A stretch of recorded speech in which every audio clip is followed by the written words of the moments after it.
Hey hello friends, இந்த வீடியோவில் நம்ம ஆங்குலரோட காம்பனன்ட்ஸ் பற்றி பார்ப்போம்.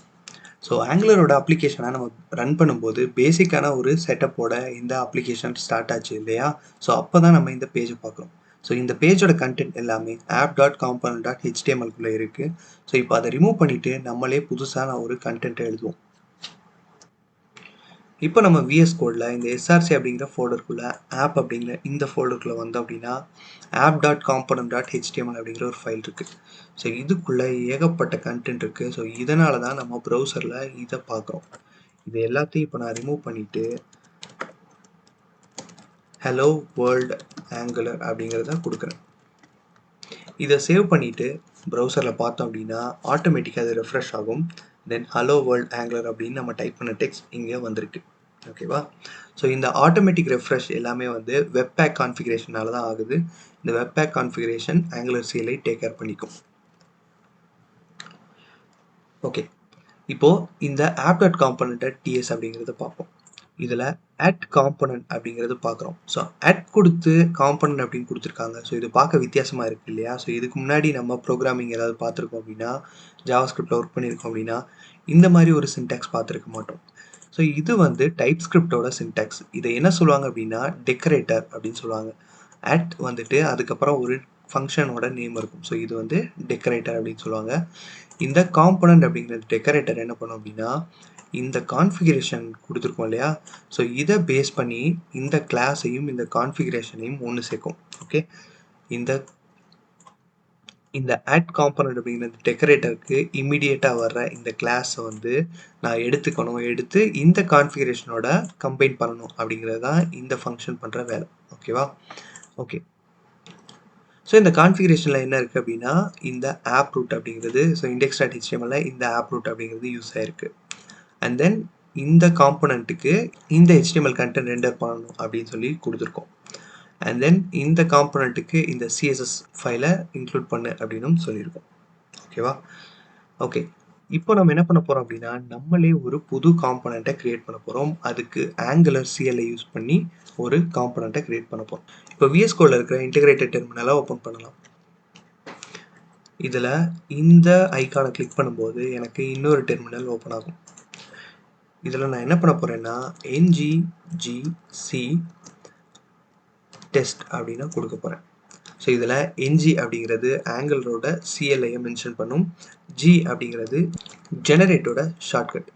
c அப்படிங்கிறது காம்பனன்ட் அப்படிங்கிற வேர்டோட ஷார்ட்கட். டெஸ்ட் அப்படிங்கிறது நம்ம காம்பனன்ட் நேம். ஓகேவா? ஸோ இது ஷார்ட்கட்டில் கொடுத்ததால சின்னதாக இருக்குது. இன்கேஸ் ஷார்ட்கட் இல்லாமல் நான் டைப் பண்ணேன் அப்படின்னா ஸோ இந்த கமாண்டை ரன் பண்ண வேண்டியது இருக்கும். ஸோ இதை ஷார்ட்டாக இந்த மாதிரி ரன் பண்ணியிருக்கோம்.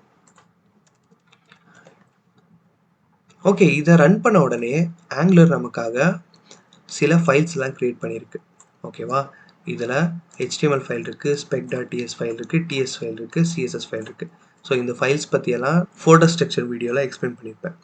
அண்ட் தென் அப்டேட் அப்படின்னு சொல்லிட்டு app.module அப்படிங்கிற இந்த ஃபைலில் அப்டேட் ஆகிருக்கு. ஓகே, இந்த ஃபைலில் என்ன சேஞ்ச் ஆகிருக்கு அப்படிங்கிறத பார்ப்போம்.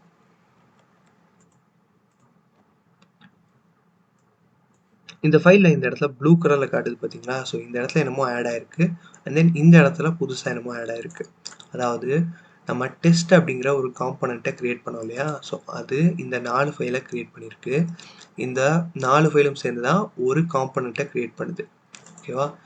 இந்த காம்பனண்ட்.tsல இருக்கிற இந்த கிளாஸ் வந்து என்ன ஆயிருக்கு அப்படின்னா இந்த ஆப் மாடியூலில் இம்போர்ட் ஆயிருக்கு. அண்ட் தென் இம்போர்ட் ஆன இந்த காம்பனண்ட் இந்த டிக்ளரேஷன்ஸில் ஆட் ஆகிருக்கு.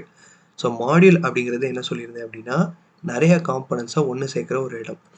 ஸோ இந்த காம்பனண்ட் வந்து இந்த மாடியூல்குள்ளே இருந்தால் தான் நம்மளால் அவுட்புட்டில் அதை பார்க்க முடியும். அதாவது ப்ரௌசரில் நம்மளால் பார்க்க முடியும். ஓகேவா? ஓகே, இந்த காம்பனண்ட்டோட செலக்டர் என்ன இருக்குது அப்படின்னு பார்ப்போம். இது app.test அப்படிங்கிற செலக்டர் இருக்குது. இந்த காம்பனண்ட்டை நம்ம app.componentக்குள்ளே யூஸ் பண்ணலாம். ஓகே, ஸோ இதை யூஸ் பண்ணும்போது அவுட்புட்டில் என்ன வருது அப்படின்னு பார்ப்போம். டெஸ்ட் ஒர்க்ஸ் அப்படின்றது வந்திருக்கு. ஸோ இந்த டெஸ்ட் ஒர்க்ஸ் அப்படிங்கிற இந்த கண்டென்ட் வந்து test.component.html அப்படிங்கிற இதில் இருந்து வருது. ஓகேவா? ஸோ நம்ம எப்போல்லாம் இந்த ஆப் டெஸ்ட் அப்படிங்கிறத யூஸ் பண்ணுறோமோ அப்போது இந்த HTML அதாவது இதுக்குள்ளே இருக்கிற எல்லா கண்டென்ட்டும் இந்த இடத்துல ரெண்டர் ஆகும். இப்போ நான் இதை ரிமூவ் பண்ணிவிட்டு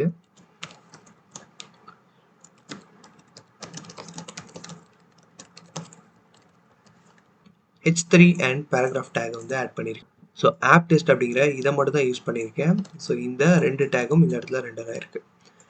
இந்த காம்பனண்ட்டை நம்மளால் ரீயூஸும் பண்ண முடியும். எக்ஸாம்பிளுக்கு இதை மல்டிபிள் டைம்ஸ் காப்பி பேஸ்ட் பண்ணுறேன். இப்போ அவுட்புட்டில் பார்த்தோம் அப்படின்னா சேம் கண்டென்ட் வந்து ரிப்பீட் ஆகிருக்கு.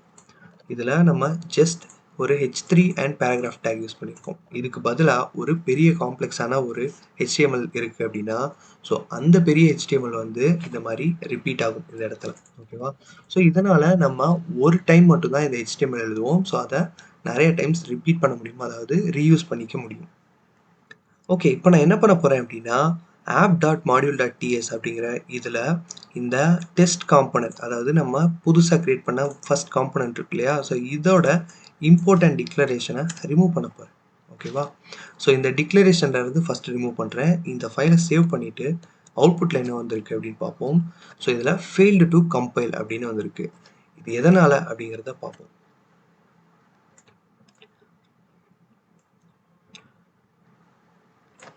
கன்சோலில் என்ன எரர் வந்திருக்கு அப்படின்னா if app test is an Angular component then verify that it is a part of this module அப்படிங்கிறது சொல்லியிருக்கு. சரி, இதில் என்ன சொல்லியிருக்காங்க அப்படின்னா app.component.html ஆப் டெஸ்ட் அப்படிங்கிற ஒரு டேக் யூஸ் பண்ணியிருக்கோம். இது நார்மலாக யூஸ் பண்ணுற இந்த H1 டேக் மாதிரி இல்லை, இது கஸ்டம் டேக் இல்லையா. ஸோ நம்ம கிரியேட் பண்ண ஒரு காம்பனண்ட். ஸோ இதை யூஸ் பண்ணும்போது ஆங்குலர் என்ன சொல்லுது அப்படின்னா என்னால் இதை புரிஞ்சுக்க முடியல, இது வந்து நான் பார்த்த டேக் கிடையாது, இது புதுசாக என்னமோ இருக்குது, ஸோ இதை பற்றி நீ எனக்கு இன்ஃபார்ம் பண்ணலை அப்படிங்கிறத ஆங்குலர் நமக்கு சொல்லுது.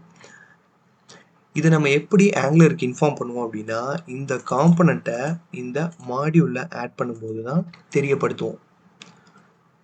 ஸோ இங்கேருந்து டிக்ளரேஷன்ஸில் ரிமூவ் பண்ண இந்த காம்பனண்ட்டை அகெயின் ஆட் பண்ணுறேன்.